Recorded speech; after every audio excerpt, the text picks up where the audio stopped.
So we're on the Moscato 2010, really lovely wine. Lovely palate cleanser as well. Yeah, definitely. So can you tell us why does it come in such small bottles? Very cute bottles, but quite small bottles. I think, well, we think it's really important that it's drunk in one sitting. So, you know, you and I are going to drink this bottle right now. But if there's one of you even, you can quite comfortably, you know, get through 375 mils. It's like a stubby. Yeah. And, so it's not meant to age, it's not meant to be sitting open. In fact, in terms of cellaring notes, we say 5-10 minutes after bottling it's at its best. And we, yeah, it's fresh, it's good fun. It's meant to be drunk without thinking too much about it. This has been hugely popular at Slurp, so yeah, I'm very happy to taste it with you. Yeah, and you know, it's got a bunch of, it's a really exciting wine for me because people who don't drink wine love it. People who are serious about wine also love it. Also love it because they'll have it, you know, with brunch or between main course and dessert, like a sorbet. Yeah. In fact, we've got a guy in Australia making sorbet out of that. Really? Out of that, yeah. I bet it's really nice, actually. It's fantastic, yeah. And when we do a tasting, we always finish with this, and we don't spit it out. We drink it. It's really, really nice.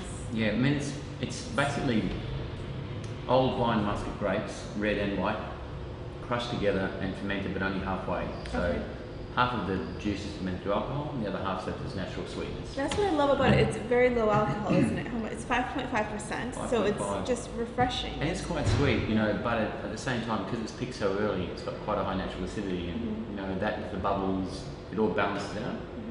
So it's this lovely kind of, actually finishes reasonably dry. Yeah, I love that. It's not too sweet, but it does have that kind of easy sweetness to it. It's very easy to drink.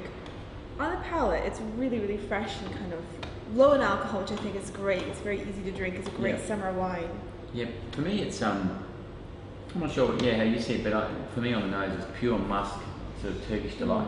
Yeah. In fact, there's one of our chefs makes a Moscato Turkish delight. That's really in Australia. Yeah. And on the palate, it's like, for me, it's like freshly picked apples as well. So you've got this lovely acidity. But that kind of, you know, that apple kind of... Yeah, that kind of like biting into a sweet crisp apple. And sweet, yeah, but also a little bit sour at the same time. Yeah, it's very nice. Yeah. I love that it's not too sweet, actually. It's obviously, it is sweet, but it's not too sweet. And it does actually finish, as you mentioned, kind of a dry finish. It's not kind of hanging down. Yeah, you know, the bubbles help with that too, having a bit of natural carbon dioxide, because that is literally cold fermented and then bottled under pressure, so... I guess it does lift it up, doesn't it? Yeah, those bubbles are basically from the fermentation, and they kind of cut through the sweetness and make it appear a little bit, you know, bright and sort of crisp on your tongue. Yeah. So there's quite a lot going on in that wine. When we say it's not to be taken seriously and it's nice and simple, there's actually quite a lot going on. Yeah.